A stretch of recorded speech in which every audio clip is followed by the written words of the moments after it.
కర్ణాటకలో రాజకీయం రసవత్రంగా మారుతోంది. సీఎంను మార్చాలని బహిరంగంగానే కాంగ్రెస్ ఎమ్మెల్యేలు మాట్లాడుతున్న పరిస్థితి.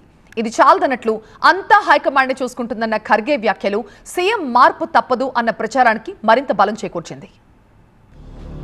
కర్ణాటకలో సీఎం మార్పు తప్పదా?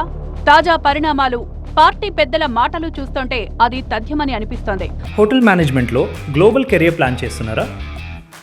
అంతర్జాతీయ చదువు, ఫారెన్ జాబ్ ఛాన్స్ కోసం ఇండియా నంబర్ 1 హోటల్ స్కూల్ IIHMలో జాయిన్ అవ్వండి. వాస్తవానికి 2023లో కర్ణాటకలో కాంగ్రెస్ ప్రభుత్వం కొలువుదీరినప్పుడు సిద్ధరామయ్య 2.5 ఏళ్లు, డీకే శివకుమార్ 2.5 ఏళ్లు అధికారంలో ఉంటారనే కాంగ్రెస్ మార్కు సంప్రదాయ ఫార్ములాపై ప్రచారం జరిగింది. దీన్ని కాంగ్రెస్ నాయకత్వం నిర్ధారించలేదు, అలాని తిరస్కరించనూ లేదు. ఆ క్రమంలో ఇప్పుడు 2.5 ఏళ్లు పూర్తి కావస్తోన్న తరుణంలో సీఎం మార్పు మాటలు గట్టిగా వినిపిస్తున్నాయి. 2-3 నెలల్లో డీకే శివకుమార్ సీఎం అవుతారని కాంగ్రెస్ ఎమ్మెల్యే ఇక్బాల్ హుసేన్ ఇప్పటికే ప్రకటించారు.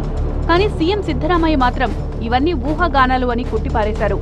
తన ప్రభుత్వం 5 ఏళ్లు అధికారంలో కొనసాగుతుందని స్పష్టం చేశారు.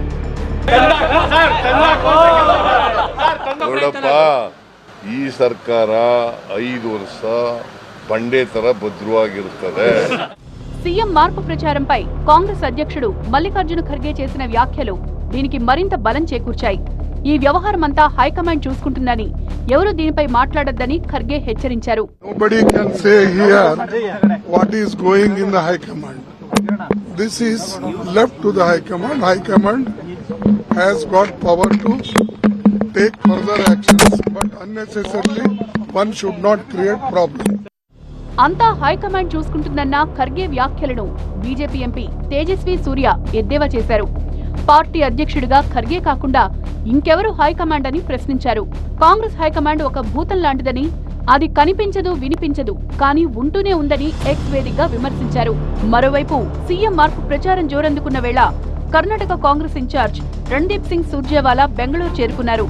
ముఖ్యమంత్రి మార్పుపై ఆయన కాంగ్రెస్ ఎమ్మెల్యేలతో చర్చలు జరపనున్నారు. ఎమ్మెల్యేలతో ముఖాముఖి మాట్లాడి ఆ నివేదికను హైకమాండ్కు అందజేయనున్నారు. మరి ఆయన ఏం నివేదిస్తారన్నది ప్రస్తుతానికి కర్ణాటకలో హాట్ టాపిక్ గా మారింది.